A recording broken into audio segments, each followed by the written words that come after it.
Good evening, everybody. Good Sunday to you all out there. Welcome to the Video Vault Live. And we are happy. We are very happy to have you here. And we are hoping that you are having a wonderful weekend wherever you may be.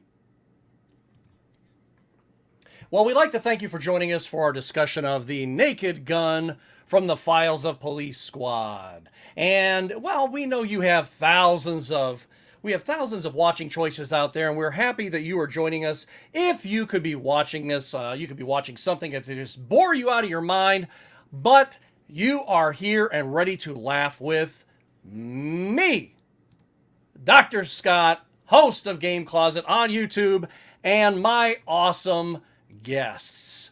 So first, let's bring on, well, let's see, I think we'll go to Retro Rob and his sanctuary, the Game House. Good evening, Rob. How's it going? It's going awesome, Scott. How are you? I have to apologize. I'm getting, for some reason, I'm getting like sound in my ear and it's on a delay, and I'm going to have to figure this out before we can really continue because I'm going crazy. Okay. So I might have to pause here in a minute. All right. Yeah. But anyway, so secondly, we have for the first time joining us tonight on Video Vault Live.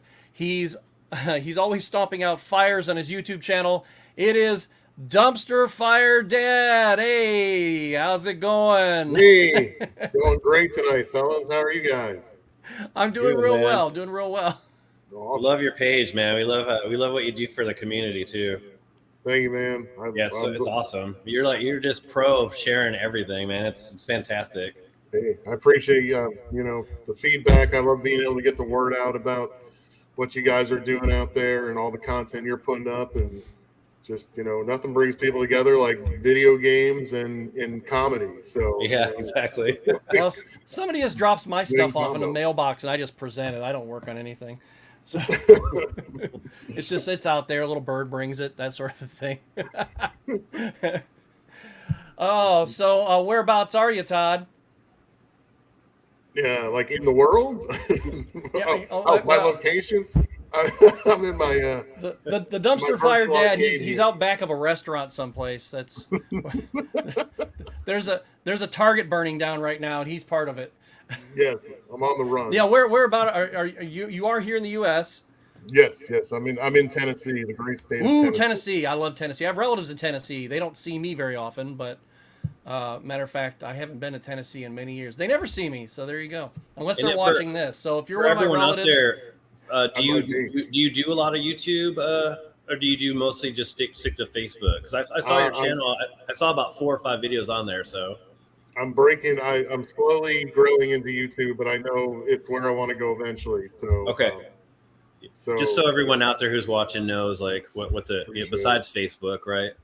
yeah. Okay. So I'm looking to expand. I appreciate being on the show because this is right up my alley.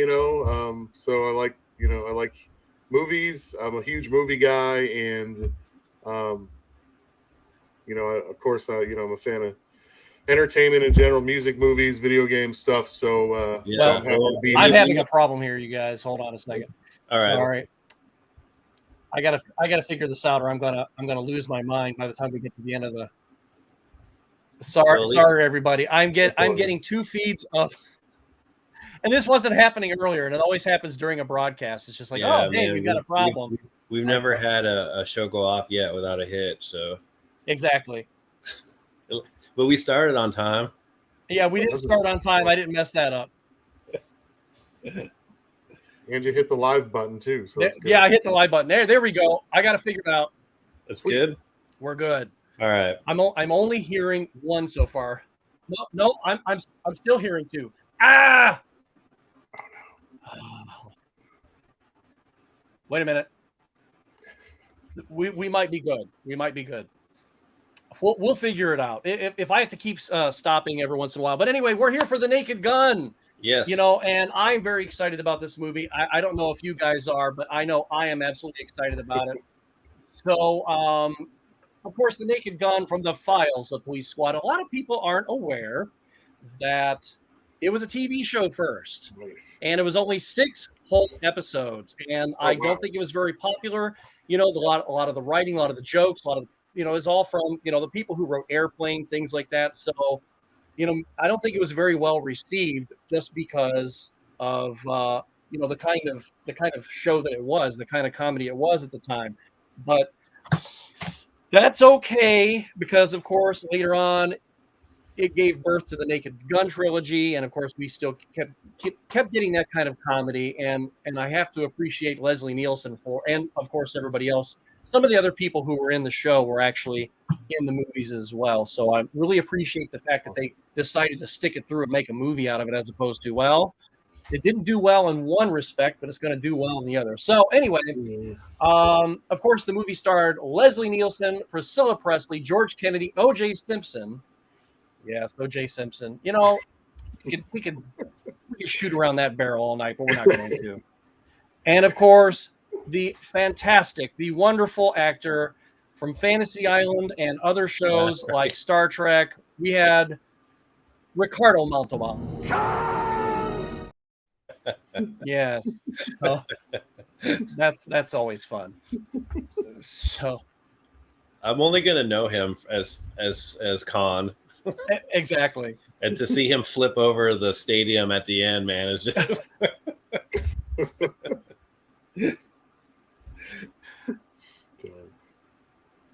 Well, it was based on the short-lived 6-episode show, as I said before.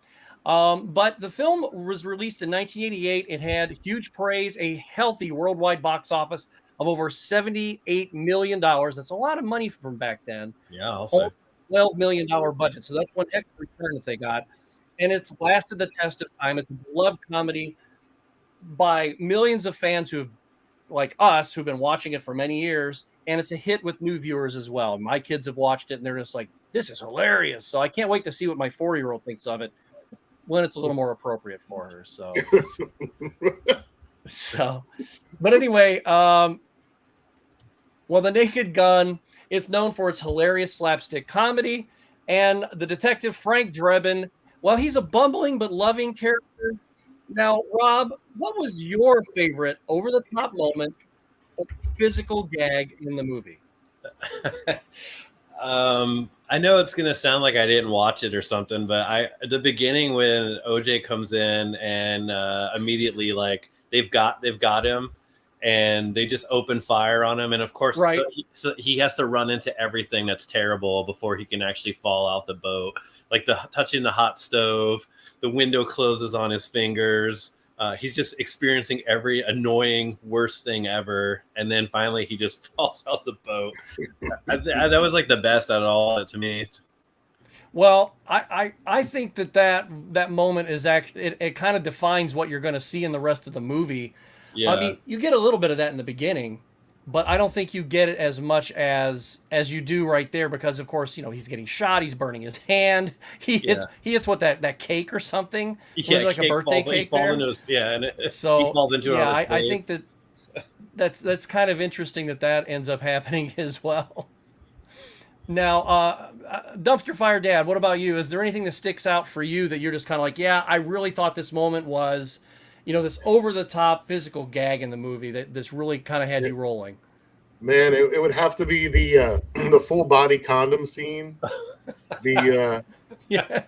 Because I remember watching it as like a young kid and being kind of confused. Like I knew what they were, but then I'm like, wait a second, do you really put them on your entire body? Like maybe that was for like some super, because like I'm sure you guys too. We grew up in the AIDS epidemic world, so yes. I thought maybe it was for like the ultra safe people that wanted to put a whole condom over their entire body, to be like super safe. So it was one of those things that caught me off guard when I was like 7 or 8 watching the movie for the first time. Is that how you use them? And so I don't think I've ever told that to anybody before either, but I was thinking about that, and they dangled like a little skirt on the bottom of their feet. Yeah. Oh man, I don't know. For me, there's so many moments in there, but I think the moment in the film that always has me every single time, and I love when he's in Ludwig's office, and he's snooping through things and stuff like that, and I absolutely the moment, he's like going through his personal effects and his drawers and things like that, and the next thing you know, he ends up over at Ludwig's desk, and I think that this is the moment in which makes me giggle every single time.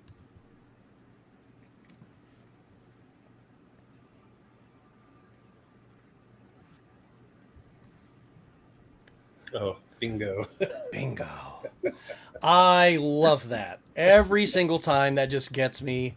I think that is one of the funniest things in the entire movie. And I don't care when it is. If every time I could be on TV, and if I see that, I will just start giggling when I see the bingo part, just because it's just stupid funny. It's obvious humor. And I know a lot of people are probably going, ugh, but my mom used to play bingo, and I've been dragged to many a bingo hall, so it just kind of tickles me every time I see it. So Part 2, man, it gets me. the what? This part right here, man, gets me too. Oh yeah. Oh yeah. Great. Gorbachev. I knew it. Well, you remember how big a deal Yasser and Ayatollah, all those back then were like. It was, and so like if there's and Gaddafi, like they're still made fun of today. I mean, Yeah.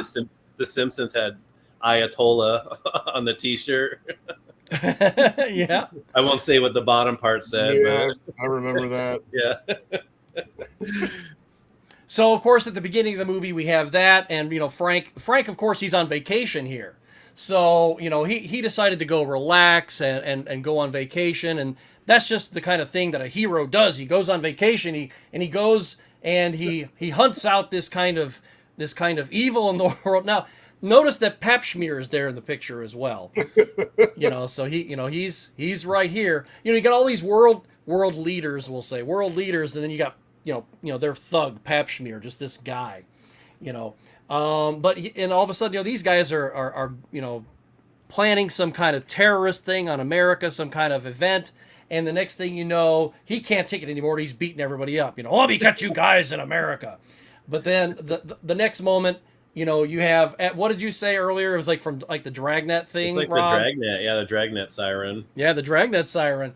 And, Yeah. and they do this at the beginning of every movie. I think that's just hilarious. They always come up with something. And I believe it's different everywhere it goes too.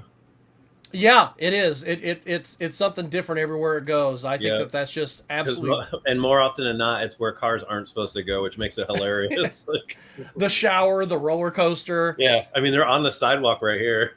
Yeah, and everybody's just. I mean, and you can tell that the thing's like way too small to be an actual car. Right. Yeah, But that's what makes it funny. The cart. But Frank goes. He goes on vacation and he comes home and he ends up back at this moment here. He comes off the plane and he finds out that his girlfriend's been cheating on him and that she got married to some other guy. It's the best sex. Well, I don't. Well, tell me about it. Well, she didn't say very much, but she said that he's a gymnast and it's the best sex that she's ever had in her entire life. And it's just like all these extraneous details that he says he doesn't know. And then he says into the microphone, well, none of this matters. None of this matters whatsoever. I did this, and you guys, you came down here for for some hot, juicy details you can report and stuff. And then, then he's interrupted and he's told, no, Weird Al's on the plane. He's like, oh, hey. Yeah. I mean, it's not, I mean, I like Weird Al, but it's not like it was back at this time. It could have been George Michael. It could have been, I mean, who was hot at this time, in 1988? I can't think right now. What New Kids on the Block, were they around at that time? I don't know. Well, you're right though. You would have been fine with like George Michael or Michael Jackson. Michael Jackson, yes, Michael Jackson. Solid mid 80s, yeah. Yeah, But, Tina Turner. To Weird Al's credit, he was actually pretty big in the He mid was. 80s too, yeah. Mhm. So He was. I don't know, he would have drawn that kind of crowd at the airport. But we end up, of course, at this moment. I know the picture isn't all that great, but I could not find one that was actually any better than this, and I couldn't capture it for some reason. So, but poor Nordberg, played by O.J. Simpson. He's doing a little bit of snooping around, trying to find out where some heroin's being smuggled in and stuff. And he comes in, and there's all these dudes, and he's just like, "You're under arrest," and they all pull out their guns. What is there, about 30 guys in the room? And then the Yeah. one guy drops his He gun. drops his gun. Like, they all look at him like, what the hell are you doing? So, yeah, I mean, just absolutely silly. And they start filling him full of holes. And then, of course, he does. And, you know, you end up with, you know, these guys, they pull up. And I got this clip here. Hold on. I told you that this show is it's a cheap show. So we, the monkey that we hired to do all this stuff, he's off this week. So here we go.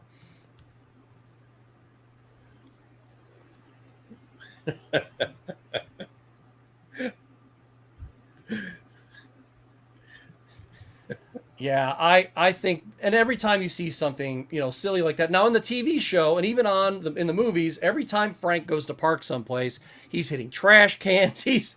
But they got really creative here doing that. I thought that was like really brilliant that they decided to have a little fun, at that poor guy fishing's expense. But they're never at a loss for a sight gag when you see the body outline on the water. And who does that? And how did they trace that? Did they cut it out?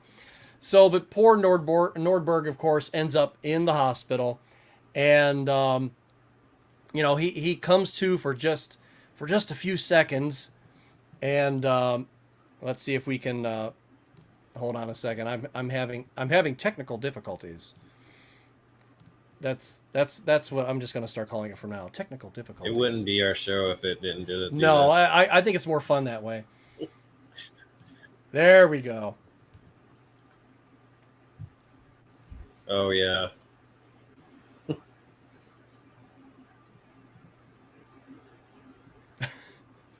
I mean, where's Nordberg? He's in the center of the room, and he's such a buffoon. So, but anyway, now classically in Leslie Nielsen's career, and he always played the straight guy. I mean, he was just, the real straight-laced kind of guy. And there's only one movie I remember seeing him in way back in the day. It was like it wasn't Plan 9 from Outer Space, but it was one of those movies where, there's somebody's getting in a spaceship or there's some alien coming or something, and he's the straight guy, real stoic, black hair. He had black hair, kind of like, Steve Martin. When did you see him with any color besides white or gray? But he had black hair, but he always played the straight guy. Never a comedic actor, and because of that, his deadpan delivery was a comedic highlight. Now, Dumpster Fire Dad, do you have a favorite one-liner from this movie, or any one-liners that still crack you up to this day?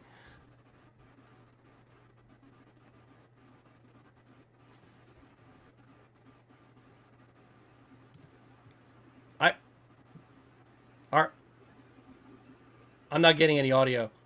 Yeah, I don't hear him. Okay, can you hear me There you now? go. Yeah. Oh, sorry. I guess my mic decided to turn off. So It's okay. It's a cheap show. We can just play it. Just say it's a cheap show. This is the mic they sent us. damn cheap mic. It's my fault. But my one favorite line from the series was Leslie Nielsen says, "I was just swimming in raw sewage and I love it," because it was like he was given the code to Nordberg or whatever. He was like, I was in the full scuba gear and everything in the sewer. It was nasty but hilarious.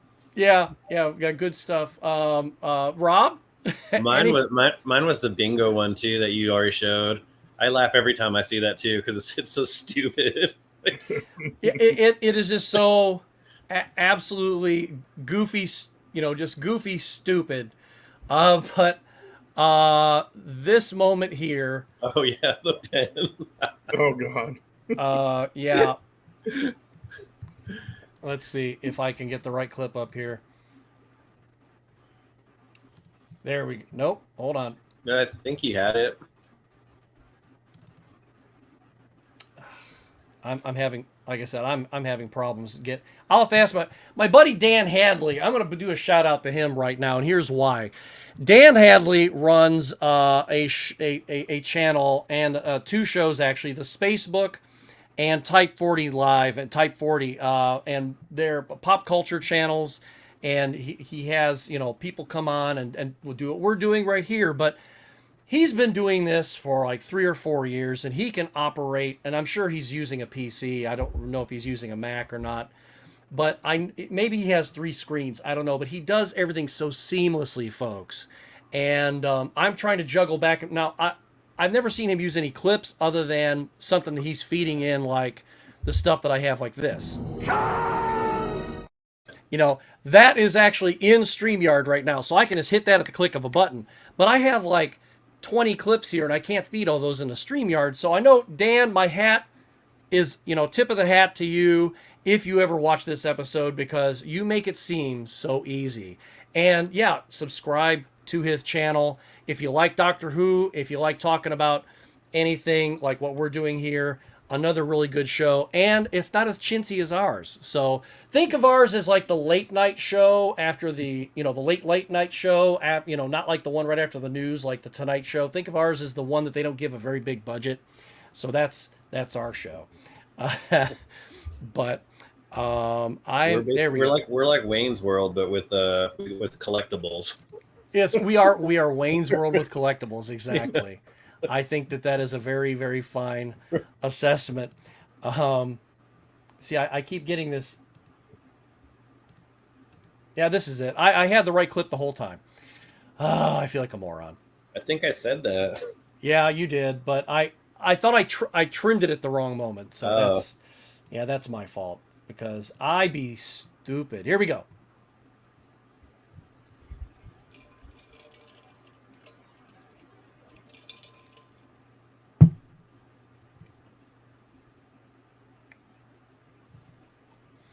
The kind of legs you'd like to suck on for a day.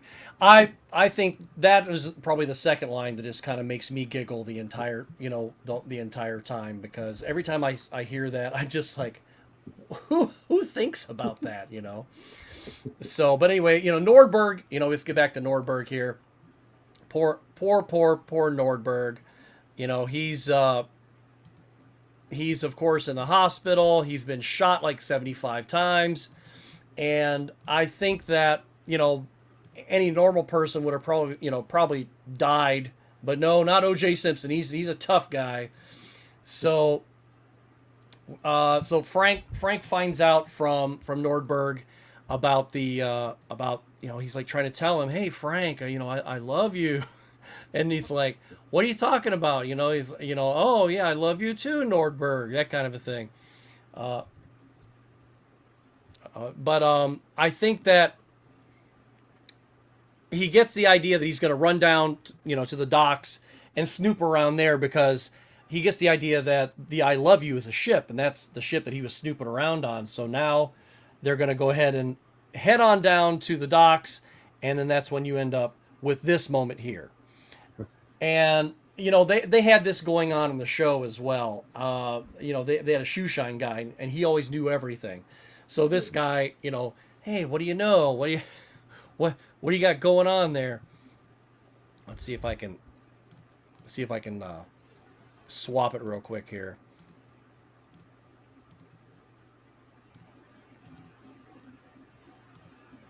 There we go.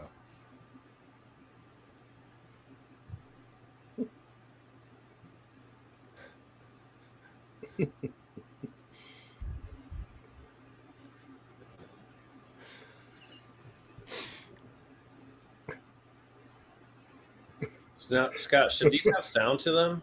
They're not having sound? No. Oh, No. then, well, I'm hearing sound. You guys aren't. Okay, well, we're not Okay. going to... we won't do the clips. Okay. So I was wondering the same thing, but I hear the sound just fine, so I don't know what's going on with that. Yeah, So, I turned it up on the phone too, because I'm watching the comments, and I couldn't hear it on my phone either, so I was just making sure. well, that's kind of funny. I'm getting the real show over here, and everybody else in the world's like, so is this supposed to be sign language, or Yeah. because there's no sound? Okay, well, we will forget about the film clips then, because nobody else is going to get the clips. So that's just fine. That's just fine. Hey, you know, we'll get this figured out. By the time we get to the 10th show, we should be real good. I feel like all I do is point out everything on every episode.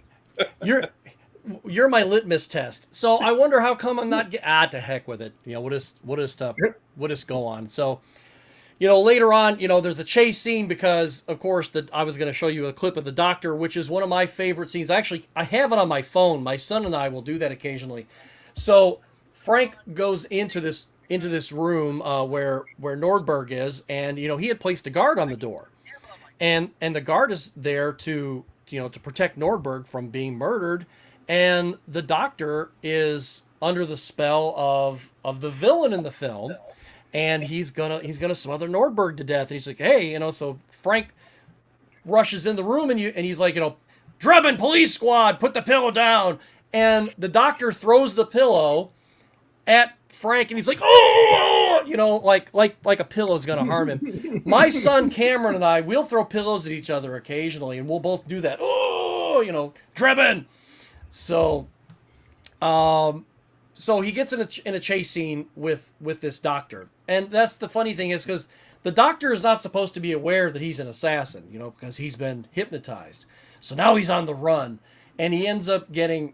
Getting exploded 3 or 4 different times, and he ends up at this fireworks house. And of course, the scene here, nothing to see here. Yet another great one-liner from the film. Nothing to see here. So, now the Naked Gun does parody detective and action genres. They do just about everything. They pull out all the stops. Now, what were some of the funniest spoofs or satirical moments that you enjoyed a great deal? And we'll go with Dumpster Fire Dad.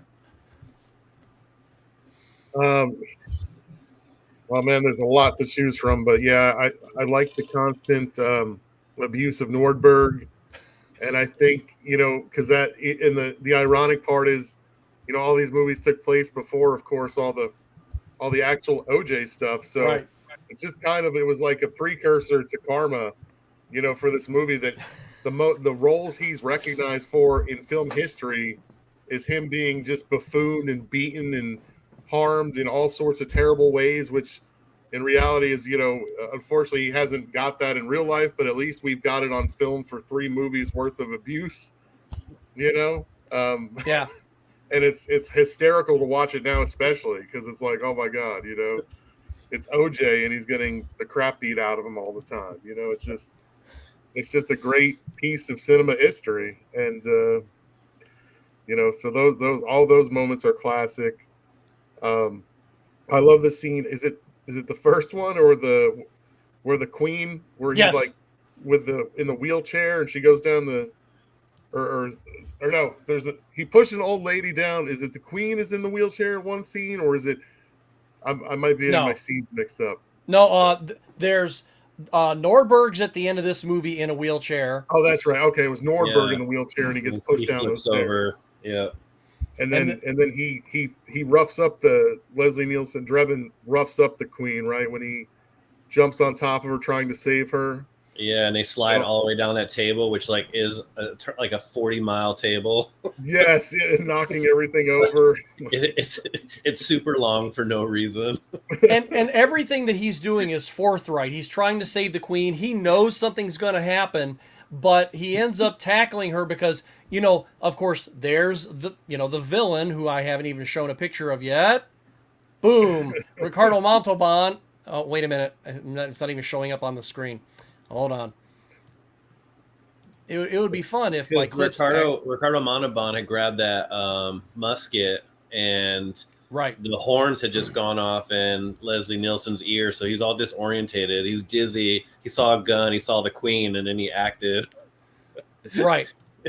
And he just acted because it's just like, okay, I have to save the Queen as the bad guy. I mean, he's just doing what is natural to him. So of course, he has to save the Queen. There we go. But when he here I'm showing these pictures and I'm going, okay, I don't have them all open. That's why they're not showing up. So cheap, it's at 12:30. We should actually have the show on at 12:30 at night, not at 7:30 at night. So that way it would be in the right time slot. David Letterman kind of cheap show like that from the NBC days. But so he goes to Ludwig's office, to check him out because he got, word from the guy down on the docks that, since Nordberg was working for Ludwig And he's like, well, maybe that's where I need to go next because that's the guy who's smuggling in the drugs. So he goes in here to meet with Ludwig. And so he has all these priceless things around. The Ming vases, the Gainsborough Blue Boy. He's got the antique player piano. And, of course, he has that pen from Emperor Hirohito of Japan, which is impervious to everything except water. So, he's trying to break this thing, and, of course, and then it ends up, in the fish tank, of course, where the Japanese fighting fish is. And so ultimately what ends up happening, the Japanese fighting fish decides to take a bite out of Frank, and then he gets it off, and he's got the pen in one hand, and he's got the fighting fish in the other, and I don't have a picture of it, but of course, they both end up behind his back, and, you end up with Japanese fighting fish shish kebab, and then he just dumps it into the tank because he's got to get rid of the evidence that he just destroyed the pen and killed the fish at the same time. He's just kind of like, I got to get the hell out of here. Well, I've wasted far too much of your time. So he ends up meeting Jane, of course, and we did see Jane a couple minutes ago.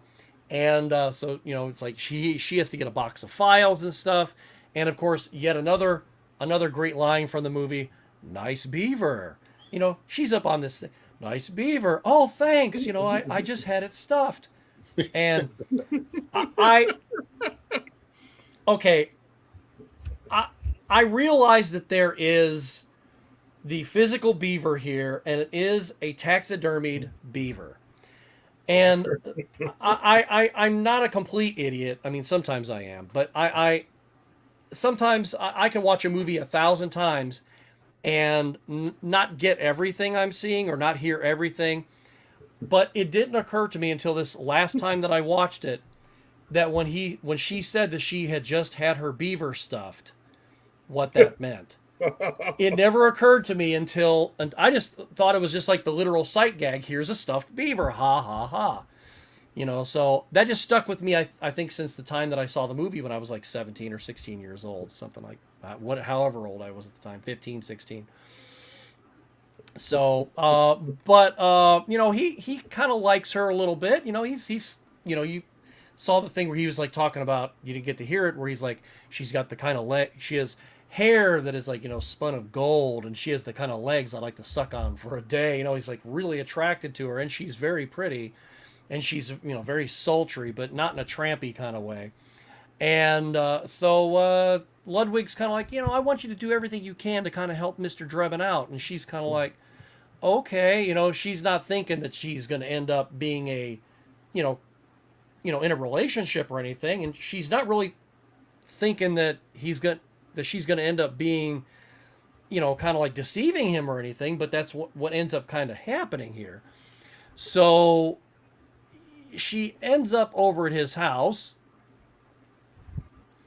and she makes a pot roast, and of course she's talking about how she likes her meat hot and wet. Yeah, I do too. I like my meat hot and wet. So they end up kind of really digging each other, and they end up going out. The meat looks disgusting, by the way. It does. It does. Well, it looks like a brain. Well, she's been boiling it in a pot. I don't think she. Yeah, it's like kind of. Yeah, I thought it was a toilet scrub brush, but it does look like a scrub brush, doesn't it? But they end up going out on a few dates, and from the course of what you see going on, we're thinking that this might be a week or two or whatever. It's like in one day, isn't it? It's all in one afternoon. One afternoon. And of course they clothesline this couple on the beach because they're just doing their thing. And they're gonna let go of their arms, man. And they're trying to do everything they can, and they just these idiots just get clotheslined. Then of course we have this famous scene that is from the movie Ghost. And then they go to the movies, and of course they see the very hilarious film Platoon, which is not a hilarious film whatsoever. No, it is far beyond hilarious. Very good film, but it is not a funny It's not a comedy, no. movie. They're the No. only ones laughing that came out of theater too. Yeah, and it's just Yeah. like I don't know the things that they do for this film, and these guys are just great actors pulling it off. Yeah. But then later on, he kind of puts two and two together, and she feels that she's been kind of duped by her boss, and then they end up at the at that dinner or whatever, and he's just kind of like hey, you've taken advantage of me, and I'm dumping you, and he he's playing with her cheek there, and then he tells her. And I don't have the picture of the I was gonna put it in here, but I didn't, the picture of the the full body condoms. But if you've seen the movie, you know what it is. So so he tells her that in order to give a little insult to injury, that he faked every orgasm. So I think that's kind of funny as well. So, Yeah. It's such an unnecessary thing for a guy to say. Exactly. I mean, I've only done that once myself, so I mean, I do like the serious. date a lot though. They got the tattoos and they're just laughing during the tattoos, which also would be you know what I mean. And then he sticks his arm in the candy cotton machine and gets cotton candy on it. And then when they start shooting the ketchup and mustard at the hot dog guy. And then they're all just laughing and it's like the worst commercial, It was basically it screamed 80s corny, like this was Jim Carrey before Jim Carrey. yeah, so much slapstick. I was telling you earlier, there's just so many jokes I couldn't even keep track. It was just nonstop. Like you were saying earlier, like, hey, you have no sound. I don't know why it's not playing the sound. We're going to get this worked out. Yeah. And one of these days we'll figure it out, but I don't know why it's not playing the sound. So because I had a lot of these clips lined up for that, so the show's just going to be a little shorter than what it was going to be just because of that, and that's okay. That's all right. We've never done live clips before, so why start tonight?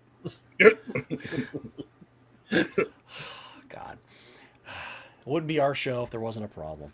But then again, we've seen other shows that have problems too, but we won't go there. But anyway, well, I have a hot mic when I go to the bathroom every time. So, and that's another moment in the film. I will go back to that because we were talking about the satirical moments. He's talking with the mayor. They're having this press conference, and he's kind of a buffoon. He's just like, well, no matter how silly that we Americans think it is to have a queen, we have to be gracious in the fact that she's coming here. And then, and the mayor's going, what the hell are you talking about? He's like, I got to go to he gets done talking. They all applaud. And he goes to the bathroom. And he forgets to turn his mic off. Yeah. Hot mic. Yeah, he's on a hot mic and he's in there just kind of peeing. And we see him, whoops, he pees on his shoe. And you hear it hitting the leather. And yet another moment. My mom loved these movies. My mom loved Airplane. Anytime my mom was a big Three Stooges fan. You don't see that a lot of a lady, especially a Southern lady like my mom was. But I was like, hey, you want to watch The Naked Gun? And she'd be like, yeah. I'm like, all right. I'd put Naked Gun in and we'd watch The Naked Gun. And she would just sit there and giggle the whole movie. Now, my dad, he likes them too. But there was always just something different about watching the movie with my mom than my dad. Because my dad thinks everything was funny. I mean, because, my dad would be watching Platoon and he'd be laughing. So that's my dad.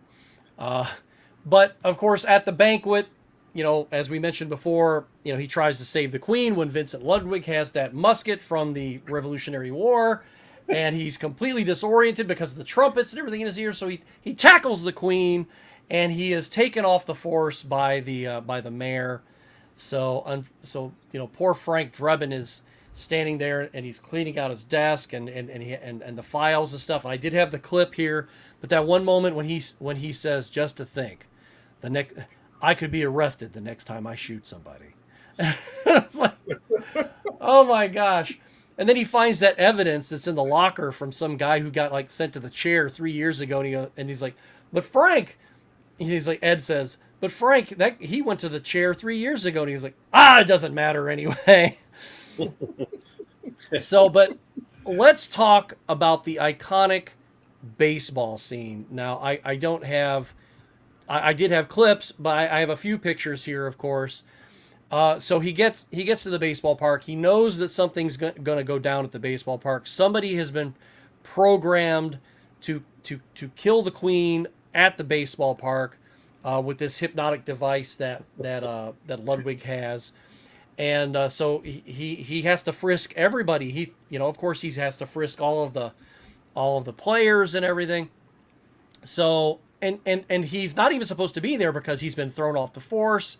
He was even told by the mayor, your presence before he was thrown off the force, your presence is not required. So in other words, if we see you, we're going to arrest you on sight. So what does he do?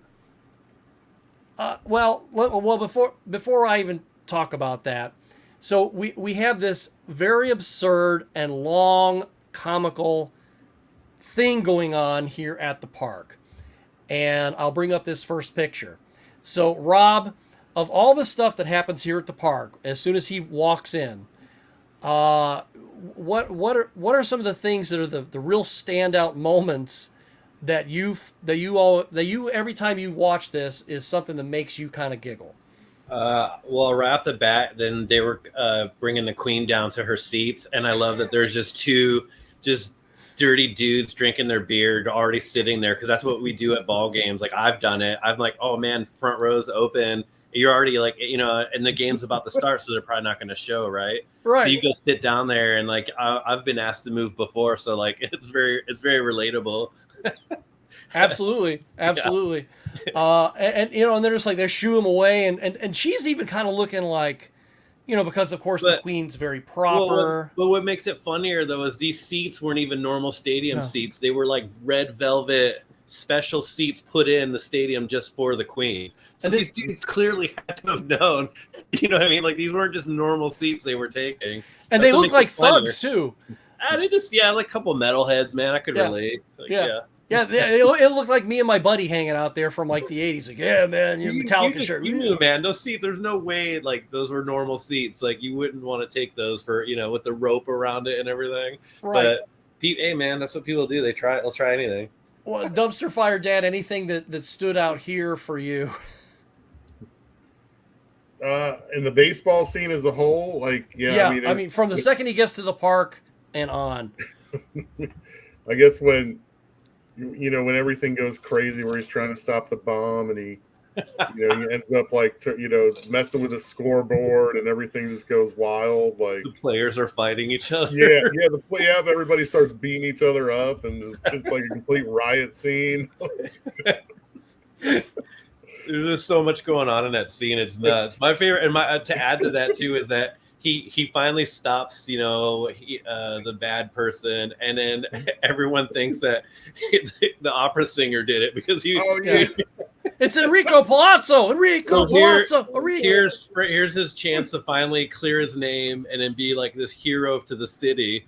This is his big moment now in front of everybody, and it's stolen from him because he chose to impersonate someone else. Right, and that one guy stands up and goes, "It's Enrico Palazzo," Enrico Palazzo, Enrico. I think I've seen a shirt before that has like a picture of Leslie Nielsen. Yeah, and it says cool. Enrico Palazzo, I think. Oh yeah, I would get that. Yeah, I would totally wear that. There are a lot of great moments because, of course, earlier on in the film, he's having that shootout, and they always have shootouts in The Naked Gun where they're like 5 feet away from each other, and they never hit each other. And that guy, they're at the meat processing facility. They make hot dogs and whatever else, and the guy falls over into the bin. Well, and the last thing you see is that guy and his ring and that finger go down into that vat. Yeah. So then Ludwig is sitting there eating a hot dog, and he pulls out that finger with the ring on it, and he just has this look on his face. Like, whoa, and he's kind of. But another part is, I love when he's of course he's either at the wrong place at the right time, or wrong place at the wrong time, or the right place at the right time, or a mixture. So he happens to hear. Enrico Palazzo, the singer, the opera singer, who is about to sing the national anthem, he's kind of having an argument with one of the ushers. No, the head usher should be here now. That sort of thing. He's like, well, he waits on me. I do not wait on him. So he closes the door, and he comes up, knocks on the door, and he goes, oh, I'm the head usher. I'll take you out. And he goes, okay. And then he knocks him out, and he steals his tux, as you see in the photo here. His tux should be a lot bigger on him. Right. His tux should be a lot bigger. But yet it fits him perfectly. Absolutely. Yeah, it's tailor made for him. And then a couple minutes later, one of the cleaning crew decides that they're going to come into this dressing area or whatever, and they see Frank with his pants around his ankles, and he's the other guy's half undressed, and he's behind him, and he goes, sorry fellas, and he just kind of leaves them alone. There's like so many Three's Company type moments here and there where it's just like the biggest possibility of an understanding that you could possibly have. I think too, given his status as a detective and as patriotic as he comes off, especially in the beginning when he stops all these like terrorist world leaders in one room, but then he doesn't know the words to the national anthem. Bunch of bombs in the air. Okay, I have to put this out there now. Somebody might correct me. They can correct me all they want, but I was taught in government class that if you look at the actual words, the actual lyrics that Francis Scott Key wrote, and we do have them in the National Archives, that everybody sings the national anthem incorrectly. Because when they say, and the rocket's red flare, the bombs bursting in air, there's no S on the word bombs. It's just bomb. He wrote bomb. So my longtime running gag with my wife is every time we're at a stadium, we hear the national anthem, or if we see it on TV and somebody's singing the national anthem, and if they say bombs, I always look at my wife and I go, they sang it wrong. Every single time. And she goes, oh my God. I'm just like, they did. Just like you people out there who say Mac OS X. I hate you people. It's Mac OS 10. That's what it used to be, Mac OS 10. It's a Roman numeral X. It's a 10. Even when it comes on, the Mac says, welcome to Mac OS 10. So anyway, enough of my tirade about that. So, but yeah, I'm a Mac nerd. I get. It's my show. I can have a tantrum if I want. You just lost 2 viewers. Yeah, that's okay. We only had 3. I know. That's why I made the joke. Well, I looked. Hey, there's Ray. Well, we have another viewer here, and it's Retro Trade. How's it going, Retro Trade? Glad to see you. I know those. Well, I know that dude, man. He's like, him and I are gonna meet up at Torg. Oh yeah. Yeah. All right. Oh, yeah. Yep. Cool. They're in Ohio. This guy. Well, this Retro Trade is.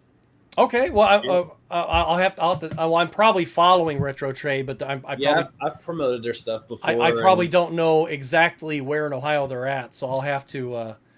I'm going to be going to a different part of Ohio, and because of course I just went up to Michigan and I went to Detroit, and there's a couple stores in my area that I'm going to still film, but there's a few out in the Kent, Cleveland, Akron area that I'm going to go to here soon. Okay. So if Retro Trade is out there, so thanks. He says, hey, we love the show. Thanks, Retro Trade. Retro Trade. What? Just real quick. What part of Ohio are you in? Yeah. Hey, look at that. Oh man, hey, I know them too, man. Resi Claire, man, you know them. They help share our stuff all the time. Absolutely. And just to let her know right now, just to let Resi Claire Redfield know, I'm going to be doing Resident Evil 4 here pretty soon as one of my videos. So we'll tag them, or you tag them and let them know, because they'll. Dillonville, Ohio. Where is Dillonville? Is that? I've never heard of Dillonville. Is that near Zanesville? He made it up so you don't bother him. Yeah, don't come into my store. I saw what you did to that other place in Detroit. I don't know you, dude. Well. Anyway, there's a lot of absurd things going on in the film, and at this point, he trades in the tux for an umpire uniform, and he ends up becoming he ends up by West. He said that they said that they're by West Virginia. Okay, I definitely have relatives in West Virginia, so that I have visited. So maybe if I get down that way, I'll have to go visit some relatives too. So, but anyway, so he ends up trading. He ends up trading his tuxedo for the umpire's uniform, and he's the home plate umpire, and he doesn't know what to do. So, and like I said, once again, I had some clips, can't show them because no sound, but he ends up strike ball, and he's really digging the fact every time he has a strike that since it's the home field team, they're the home team, everybody's like, yeah, strike, woo, and he starts dancing around like Michael Jackson and stuff, does all the splits and things. Yeah, he lets the crowd get like influence. He's more excited just to call it whether it's right or wrong, just because it's all about him now. Right, it's all about him. I mean, the show is no longer about the show about the baseball game. Now it's about him. It's his performance, and he's frisking every player, and then he's been told you need to drag this out a little bit because we're still checking some other people and stuff. So, he says, he starts like kind of making some bad calls, like that a perfect strike was a ball, and people are booing him, and then he starts getting into it with the other umpires. And what does he do? He throws the umpires out. He throws the umpires out, and that's like, you can't do that. So and just came here to support us. Rezzie's stoked about the Resident Evil 4 you're gonna do. I hope I don't let you down. So we'll see how well we do with that. So yeah, they're all about everything Resident Evil. It's awesome. And then if Ricky's watching, man, Ricky Vaughn, he's a associate with the page too, and he's really cool about sharing stuff and supporting. They're just good people. Excellent. Yeah, I like me some good people. We've built quite a good support. I mean, even with Dumpster Fire Dad and like everyone, man. I mean, there's just so many gamers and pages and everything that's all starting to come together, and it's like we're almost like a weird like Marvel Cinematic Universe now. We could have our own expo just with the people we've met online. Yeah, that would be actually pretty darn cool. But so we now have found out that that one of the players who has not been frisked as of yet is the person who's going to attempt to kill the queen, and it's going to happen at the 7th inning stretch. And Frank, they're running out of time, so they're like, hey, you gotta keep this going as long as you can because the 7th inning stretch is about to come up. And we end up finding out that one of the most famous players of all time is the person who is hypnotized. It is Reggie Jackson, and he's going to, I must kill the queen. And he comes up and he gets within inches of killing the queen. And I found this production still that I thought was really cool. There's Leslie and Reggie, kind of having fun on the field. Cool. This is not a moment from the movie. Of course, it's a moment from production. I thought that was kind of, a really cool awesome moment. When you're doing a show like this and you're finding some photos, I think sometimes you find some little tidbits like this, and I'm like, well, I want to share this with everybody because not everybody's going to be searching for the Naked Gun or whatever, but they might watch the movie or see a behind the scenes thing. But, seeing something like this, and of course, Leslie, passing when he did, and then Reggie's up there now too. Mm-hmm. So I mean, it's just great seeing these great actors and great baseball players, from like when I was a kid. Just kind of palling around on the field like that. But anyway, I digress. So he ends up shooting Reggie, or he ends up going to shoot Reggie with the poison or the knockout dart that he had, and he misses him, and he hits some heavy set person way up on the second deck, and they fall and they hit Reggie.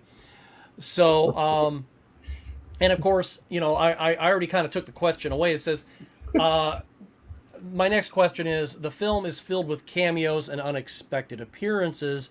Now, which celebrity or cameo now I'm going to open this up to all three movies if you want.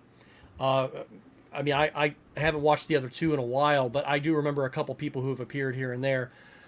So Dumpster Fire Dad, is there any particular celebrity or celebrity cameo or guest star that had the biggest comedic impact for you on any of the movies?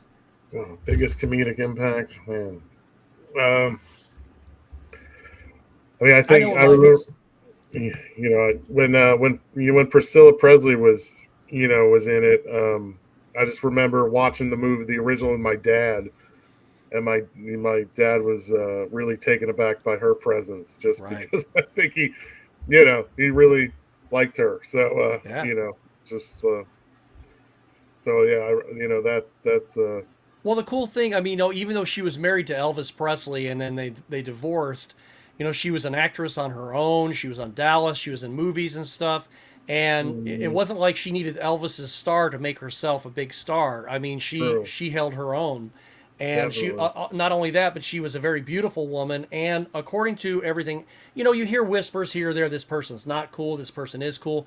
Everything I've always heard about her is she's very gracious. She likes the fans, and she's always been she does a lot of charity work and stuff like that. So what's not to like about her, and Hmm. and good on your dad, because he's got good taste. Yeah, So definitely. yeah, absolutely. Rob, how about you? The driving instructor, was it John Houseman? John Houseman, yes. Yeah, because he's such an iconic voice too, and he's not only is he a driving instructor, but he's teaching the girl like how to drive in America, like how Americans would drive, like Right. teaching how to give the finger, and like it's incredible. And that scene alone, man, I laughed so hard because like he's like shooting a gun out the window, and she rolls the window up. Like the best part is just hearing him talk and giving guidance and stuff, because his voice is so like it's iconic. Very iconic and stoic. Yeah, he's got this one little bit part where he's a driving instructor. he's had amazing roles his whole career. And Go ahead. I'm sorry. no, and here he is, he's sitting in this car as a driver's ed instructor. Yeah, I mean, this guy who's been, on the stage and film his whole life, and then here he is and this is not too long, I think, before he passed away, within a year or two, because he was getting up in years by then. You could kind of see it, and you could hear it in his voice, because his voice was starting to go a little bit. But just the fact that you had that person who is, once again, another straight playing actor, somebody who didn't do comedic roles, extend your arm, Yep. raise your middle finger. Yes, very, very dry, yeah, it was perfect. Perfect for the scene. I love it. I love when she found her he told her just go ahead and just go punch it, and then she just went for it. Go for it, Stephanie. And she just finds her zen right then. Dude, that's so awesome, man. All of a And sudden then she's Batman. I love in movies when they speed up the scene too for no reason. Yeah. Because what was she driving? Like an '87 Mercury Topaz or something? It was like a Topaz or like a Cavalier or something like that. A car that didn't have enough power to get out of its own way, and then Right. magically it just flies off the street. Like, And they keep seeing the guy too. He's going by in this Mercury know. Sable, and they just keep, there he is, get him! And Yeah. and he's always headed. It's like he's going around in circles or whatever. I could go on about these scenes like forever, man, because there's so many layers to the comedic level of it. That's what makes it hilarious. That's what I love these movies, is that it goes so deep into the joke. Right. Yeah. I think. Oh gosh, I mean, you have so many, but I think one cameo that, and she was never a favorite of mine, but I just thought when she showed up, and it was from the second movie, when Anna Nicole Smith. She's there. It's like, what is this? Some kind of a bust? Yes, it's impressive. Oh man, that was great. And then she gets out that toy on the on the end of the chainsaw or whatever it is. Yeah. I mean, and she she wasn't a great actress or anything like that. She she was good for what she, the Guess jeans and Playboy and whatever else she did, but. I just think when she showed up for that, I was like, oh my gosh. And I just thought that was just so absolutely ridiculously funny, and the perfect part for her as well. But Reggie Jackson, I think probably from anything, other than that and Houseman, I think Reggie Jackson played it really well here, and it was very funny. I must kill the queen. He didn't have very many lines. I think that's all he ever said was, "I must kill the queen." But he was part of this really silly moment, and it just worked out so well. But when that person fell, he's like, "Ah!" So was he still under it when he came out? I don't know. So now Frank Drebin's romantic relationship with Jane Spencer, it adds a humorous twist to the story, of course. Now, we've talked about a couple things already, and we could touch on them again. That's just fine. But what were some of the funniest moments between these two characters? Rob, anything that comes to mind?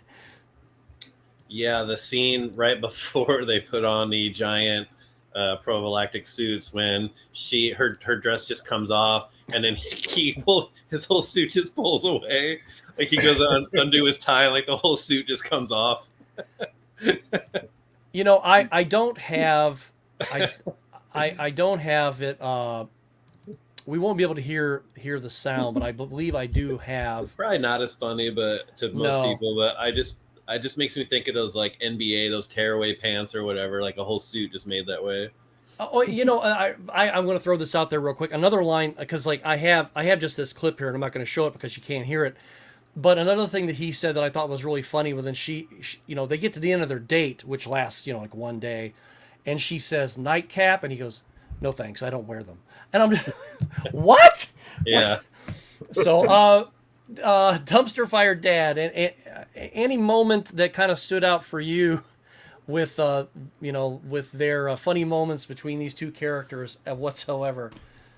Man, I hate to go back to it again, but the full body condom is definitely like nothing will top that part. But it's, I mean, yeah.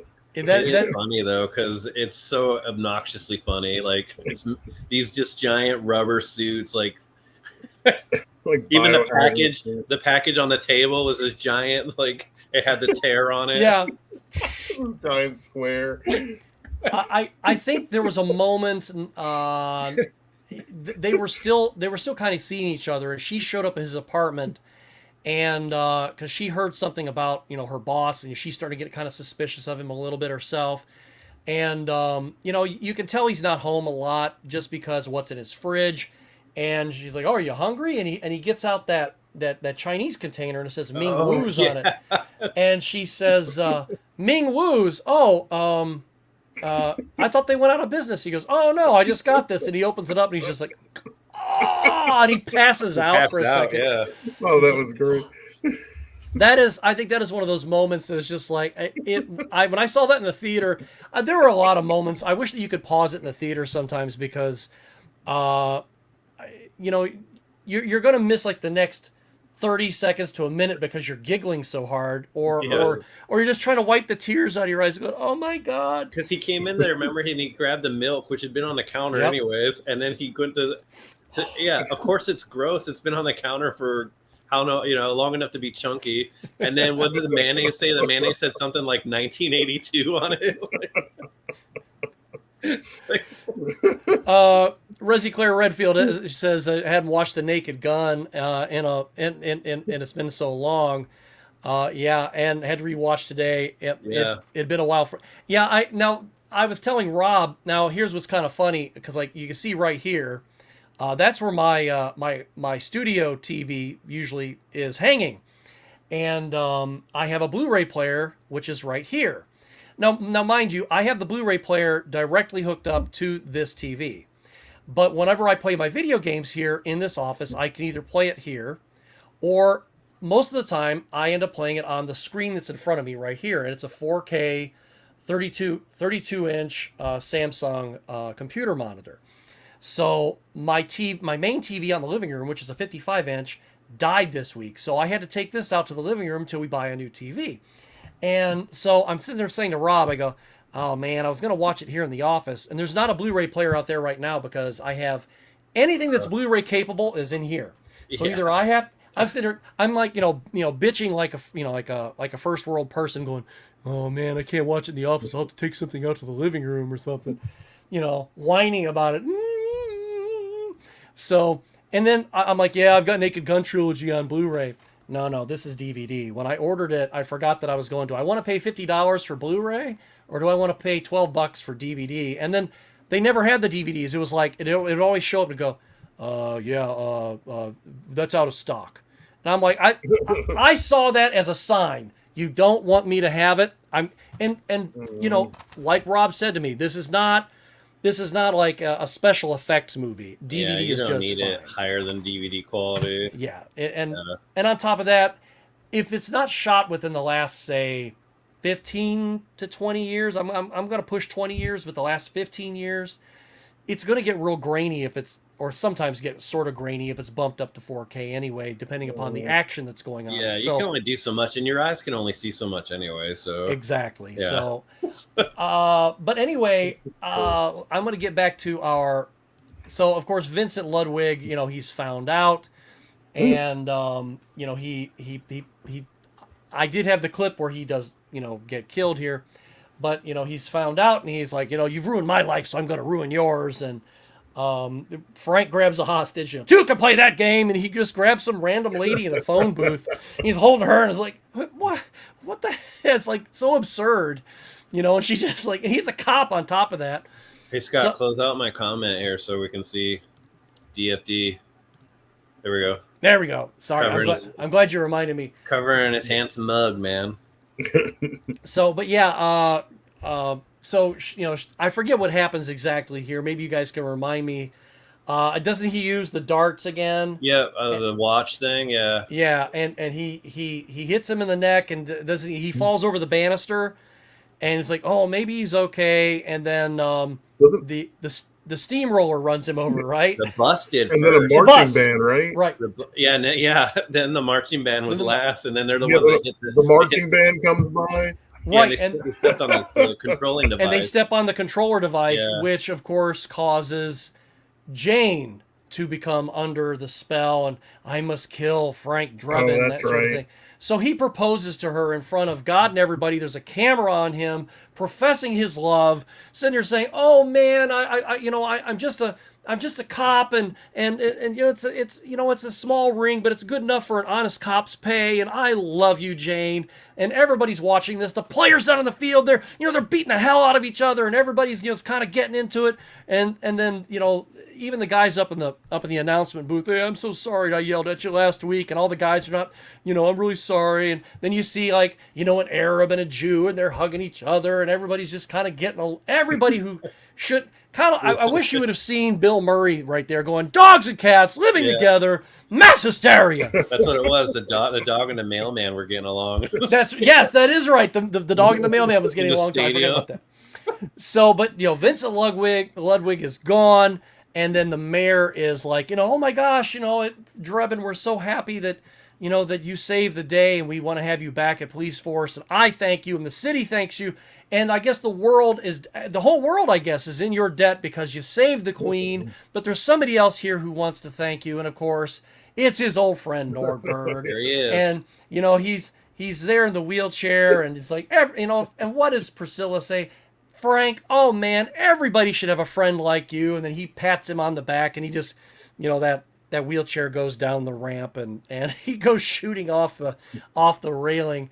And I did have that clip too, so we can't show it. So these were simpler times for Orenthal. Yeah, poor Orenthal James. Yeah. But now I don't know if you guys knew this or not, but this has been in the works for a little while, and it is in pre-production right now, coming to a theater near you. Now, don't groan, because a lot of people would groan, but I'm excited about this. Coming to a theater near you. Liam Neeson will be playing Frank Drebin Jr. in the revival sequel, the direct sequel to the third movie, and it's just going to be called The Naked Gun, and it has been in pre-production for a short while. And who better than, once again, another straight guy, another straight man, somebody who is not a comedic actor whatsoever, Mr. I will find you, and I will kill you. Hey, that wasn't half bad. That was unrehearsed.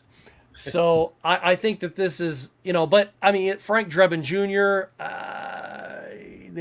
maybe he had somebody had a kid out of wedlock. I don't know. I don't see how they're gonna make this story. It's gonna be an interesting story. But you know what? He was already like 80 when he was in Naked Gun. So. Right, and it is preposterous anyway. So who cares? I mean, they could have.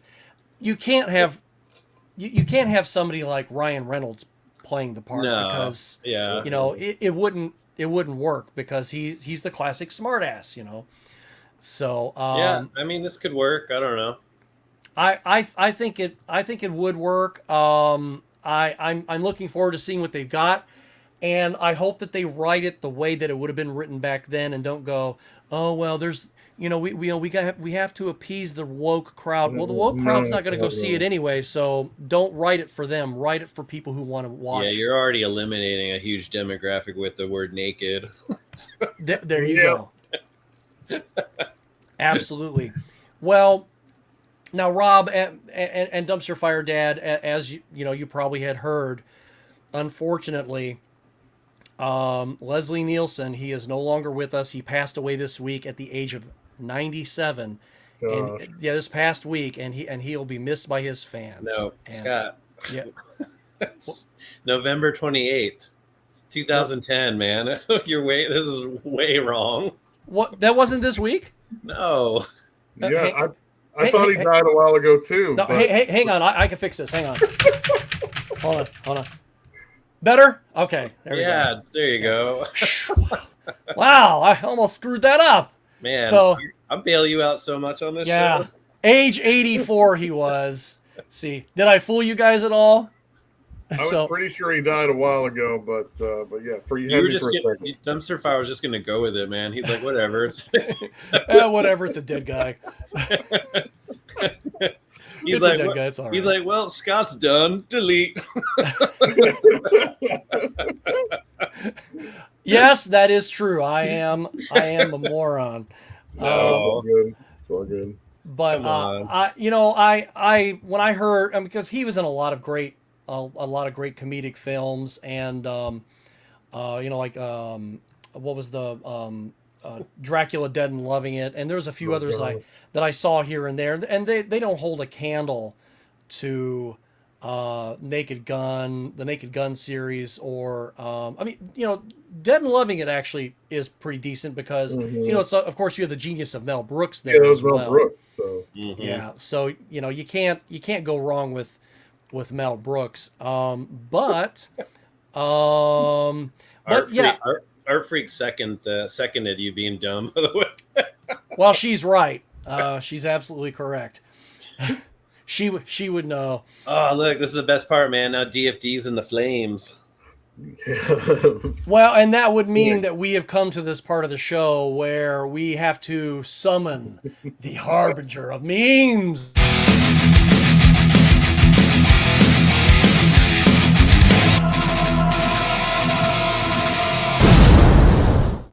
Yes. Now, we don't have like the best pickings here tonight because everything I found was all stuff that was, pretty much just lines from the movie, and that's okay. I eliminated a few because So, but yeah, the truth hurts. Maybe not as much as jumping on a bicycle with a missing seat, but it hurts. This picture, it looks like he did do that.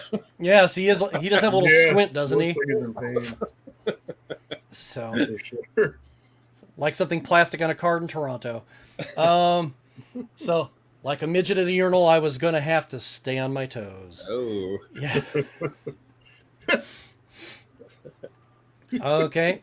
We just lost our other two viewers. So it's just us now. This next one was actually from the show. Sorry to bother you at a time like this, ma'am. We would have come earlier, but your husband wasn't dead yet. So. Yeah. And then our last meme of the night. Cheer up, Ed. This is not goodbye. It's just I won't see you ever again. I mean, there's so many. I bet if we actually had just a string of one-liners, so we just this one, we could just be having one-liners. We could fill a notebook like this full of one-liners just from the Naked Gun movies alone. But yes, the Harbinger has come and the Harbinger is gone.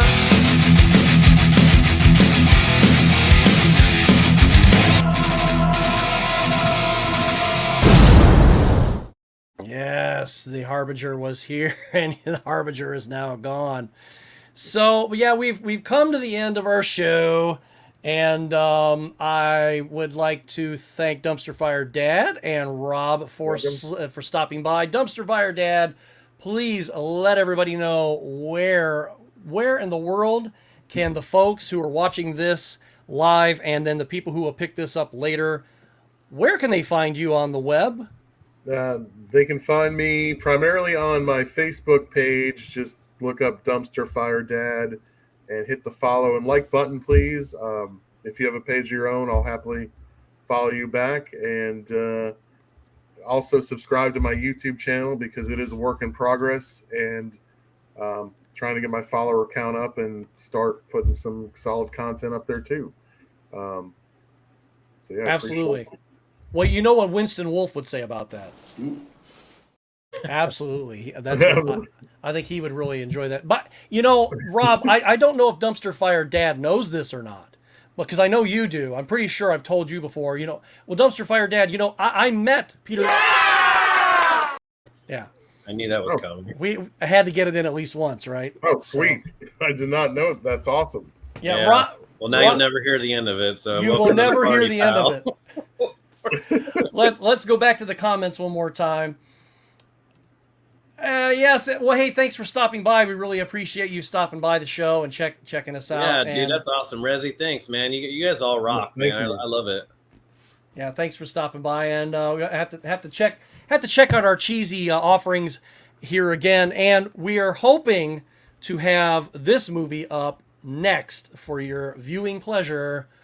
It is the 1989 classic Batman, and why wouldn't we do this? Hopefully we can do it this week. But hopefully we can get this done this week because, of course, The Flash comes out. You know, the Flashpoint movie comes out this week. And Michael Keaton's triumphant return as Batman, finally. So I'm so excited for that. Yeah, I am very, very excited about that myself. Rob, you know, I know where I can find you, but maybe nobody else knows where we can find you. Where can we find you? Nobody cares, man. I don't do anything. That is not true. That's not true. I'm lurking on Facebook, man. That's about it. But I will be subbing to you, Dumpster Fire. I saw your, like I said, I checked your YouTube out today, and I was like, oh shoot, he's got, because someone shared your YouTube earlier. It was what's his name? They shared it on Facebook today. Oh, sweet. Yeah, and that's how I found it. And I was like, oh, I just thought you were only on Facebook. It's a work in progress. I really need to hit it harder. So I'm glad I could. Let's do it, man. I'll sub tonight for sure. Working up slowly is better than trying to fire it off all, you know, as fast as possible. Sure. Because you know you get a better appreciation for your own work, and you're not trying to do too much at once. You're not going to burn yourself out, and on top of that, you're not just throwing anything against the wall to see if it'll stick. Then either. Mm-hmm. So, you know, one thing at a time, as they say. And of course, you know where you guys can find me. I am usually on Game Closet channel, and you can find me hanging out here with the boys and sometimes the girls. We haven't had any girls yet, so. No, we haven't. It's not cause it's just I don't know. I mean, it just feels like how I was when I was 12 anyways. No girls want to hang out with me. No girls want to hang out with me either, except for the one that I'm married to. So yeah, same. But maybe we'll try to have somebody else on here pretty soon, and because like we have not had. Who all here has watched Talking Dead? They used to follow Walking Dead. Oh yeah. Okay, the worst guest they ever had was Marilyn Manson. We have not had a Marilyn Manson yet. Okay, so everybody so far is welcome to come back and join us for our cheesy fairs, our cheesy wares, our cheesy stuff. Wait, can we get Marilyn Manson though? Yeah, can we get Marilyn Manson? I would love that. That'd be great. I mean, he could be as weird as he wants. I don't care. I mean, everybody would leave faster than me being cheesy and screwing the controls up and not having sound. Every comment's gonna be, "Weren't you Paul from the Wonder Years?" No. How many ribs did you have removed? Remember that? Oh yeah, the ribs. Yeah, the ribs thing. Yeah. How many ribs did you have there, Paul? Well, all right, kids. Well, hey, we're gonna say goodnight, and we will see you guys all very soon. Yep. Thanks, everyone. Awesome. Thanks for tuning in, guys. Thanks for having me. It's been fun.